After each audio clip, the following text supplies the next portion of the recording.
this is more of a description of a project towards theorising responsible anticipation. I'm not going to offer you a theory today. Yeah, and this work is being carried out specifically with Fabrice and Anne Ribellet.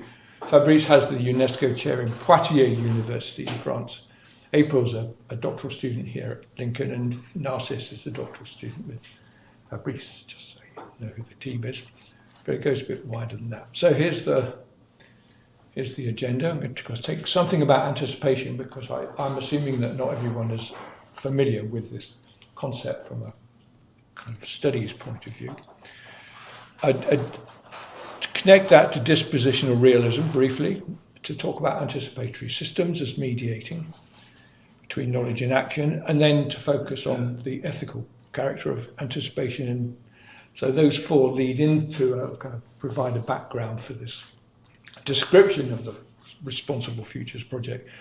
But the sentiments, I think, are very closely aligned to Eleanor's as she presented, really, just coming at it from a very different direction. So first of all, anticipation, and this kind of reflects probably 20 years of discussion and workshops and group things going on, probably longer than that actually. But let's kind of contain it here. All efforts to know the future in some sense, thinking about and using the future, are forms of anticipation. The future is incorporated into all kinds of phenomena, conscious, unconscious, physical, ideational, as anticipation. So there's a sense in which anticipation is our relationship with the future, or multiple relationships with the future. And Robert Rosen famously developed a theory of anticipatory systems, and this kind of, book date there is 1985, but he started work well before then.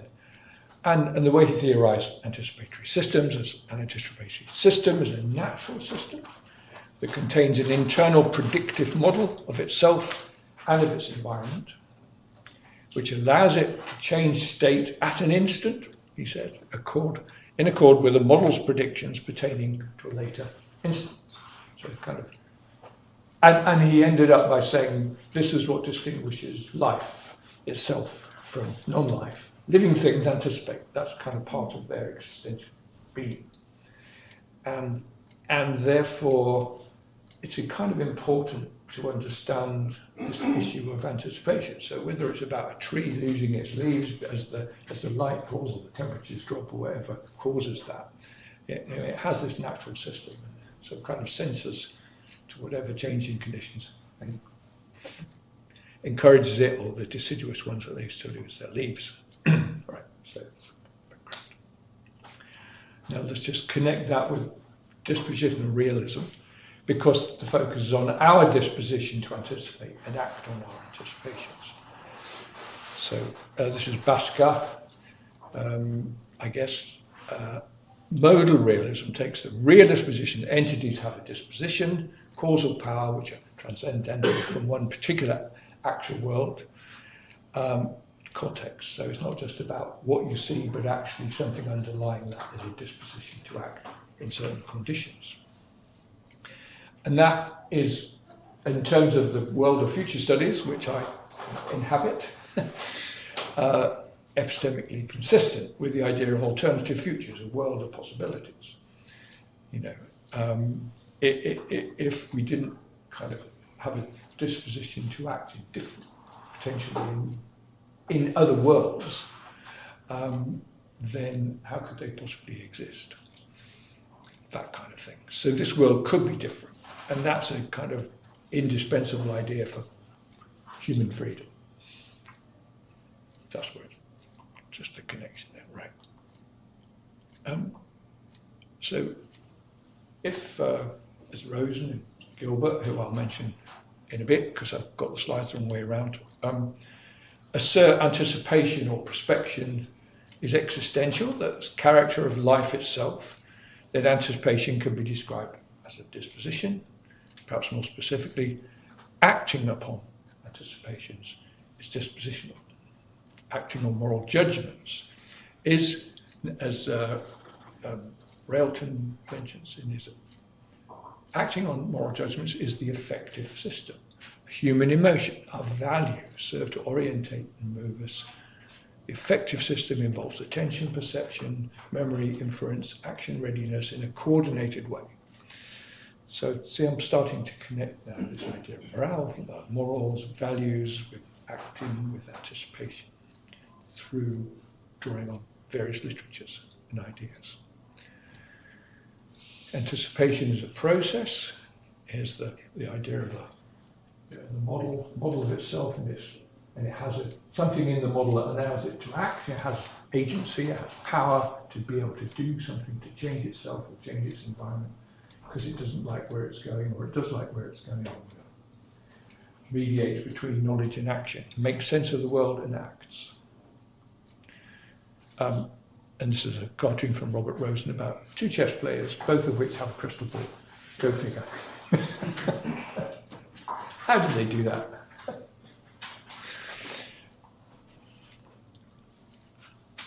So effectors in natural systems, the natural disposition to act on, evaluate and act on anticipation causes change. One cannot understand change without appreciating anticipatory systems, the processes by which things are anticipated, how judgments are made of future value, and therefore how we act according to that. And that's kind of theory.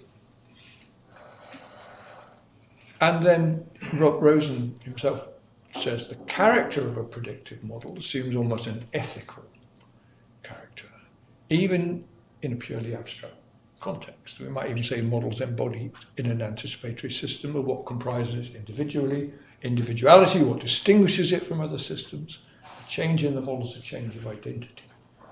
So now he's beginning to connect the ethical character with the way we behave in terms of what we anticipate, and therefore how we act reflects on essentially our ethical framework, our values, what we think is valuable, what we want to preserve, what we want to create, what we don't want to lose, what changes we want to make because it looks better. And there's a whole body of psychological theory about decision making in that respect. And as Peter Elton and Martin Seligman and others, these are psychologists, positive psychologists, morality and social norms, as with laws and technology, add structure to the future, making otherwise unavailable actions and outcomes possible. To want to take an action because we like the idea of what the action might yield, even if it's remote in time and novel in character, they say. So the future is causing the present, which is quite unusual in Newtonian terms. And so they propose, what if morality is not evaluation of the present action, but a prediction of character and it's thrust into the future? So they're kind of arguing for rethinking psychology as a forward-looking activity. Okay, so that's a very light description, but just kind of give you an idea of what's in the head when we're thinking anticipation. There's a whole lot more I could say. To now talk briefly about the current project, or a current project, which is a collaborative work with about 30 people involved in this at the moment as a group.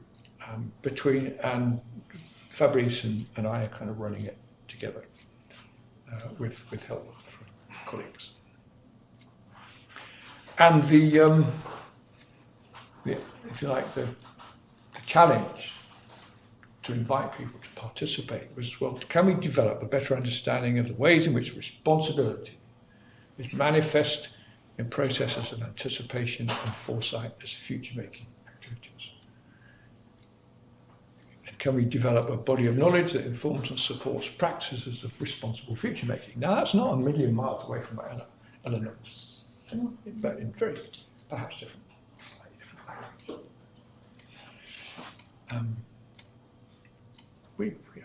We want to be cuddly. So how is responsibility manifest in processes of anticipation? You imagine this kind of conceptual anticipatory system model, life itself as anticipation. Well, how? Okay, so how does this ethical character, how does this set of values, how does this responsibility actually manifest in these anticipatory processes? It's kind of a big question, really. But anyway, how do processes of anticipation link to being responsible? How can implicit notions of responsibility be made more explicit in future-oriented planning preparation? How do novel formulations of responsibility emerge? How can they be better recognized in normative processes? So it's about how you see it, how you recognize it, which again is highly demanding, I would say, of a skill of reflexivity. Reflexivity is at the core of the thing. Anyhow, so we want to create and exemplify a framework for responsibility, a responsible anticipation in practice. That's the aim. Can we devise some kind of framework for this?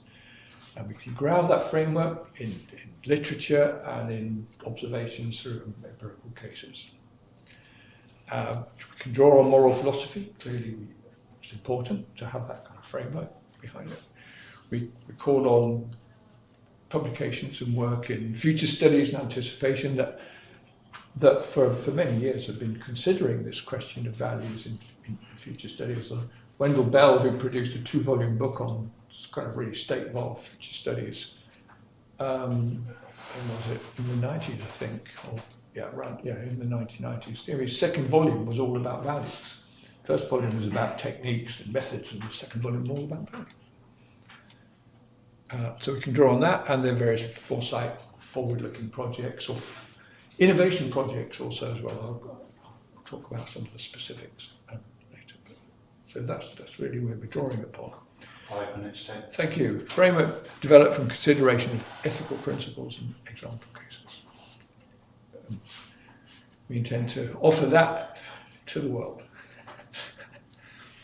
Operationalized through case studies, anticipatory situations supported by frameworks, which a tentative framework, I think, would be as good. Conceptual basis of the study, identify examples of future making, and then take that data, these case studies, push them back for peer review into the group of 30 odd contributors. And that's, if you like, how the thing is taking shape. So far, we've had a number of working papers, we've had a couple of foundational workshops, both, I'm just trying to think, 2 in person, but both in Paris at UNESCO in Paris, drawing together a group of people. And then 2 online as we start to invite more participants. And we've had a few more workshops to look at ideas. The next workshop's in September. Again, thinking about Eleanor's presentation on axiological futures. And there's a book proposal, which is in negotiation, but we've got in initial draft abstracts for chapters and things like that. And Routledge probably will work with. We're trying to develop the idea of principles, moral rule, proposition, or belief. So the book is a guide where principles are expressed as an action verb about doing something.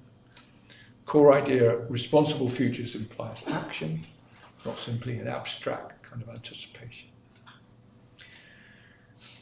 I've got examples which, given the time, but for example, responsibility towards future generations is a major theme within future studies. So people in their work, can they express relevant boundaries to the activity and relate explicit conceptions of responsibility to future generations? Can they expand the extent of responsibility to all humanity? Can we think about that? Or in terms of the relationality of anticipatory systems, how can we evaluate the ethics of the action on its consequences for those interrelationships? That might be a reflexive question. So we construct a framework from perspectives and critiques of responsibility from the literature, ethics, accountability, was it PACT you call it? Something like that. And then think about the manifestations in case studies and examples, which we've worked out a set of categories so far for these, which we kind of frame the notions of responsibility. So emergence and becoming, the fact that, axiologically, there is development, that the values and morals of today are not those of yesterday and won't necessarily be those of tomorrow. So there is an emergence, both ontological in terms of how the world is, but also in the values and things that underlie that. That there are various biases and tensions and conflicts which need to be recognized, we would argue. The boundaries, who's included, who's excluded, that's part of the ethical framework and principles for responsible future making. And there is the question of freedom and agency and the promise of futures and dystopian and the notions of utopia, for example, within that. So these are all ways of framing different kinds of principles that we need to build a framework to use to build a framework. And there's more descriptions, but bearing in mind the time, I'll allow you to go back over that, but just expands on what some of these issues mean. Progress, we've got book 1 going on, about 25 contributions. So that's taking place. And at the same time, the UNESCO Chair Group, some of those are included in that book. And we're building the sort of an understanding of what anticipation is all about, looking at the projects we're developing with international partners, and then being able to say, can we bring these principles, these ideas into play into these projects, where the projects are more concerned with sustainable development, with responsible entrepreneurship, with climate change, with food security, and so on.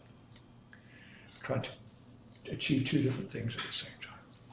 Okay, and there's a quick reference list. Thank you. And there's the end.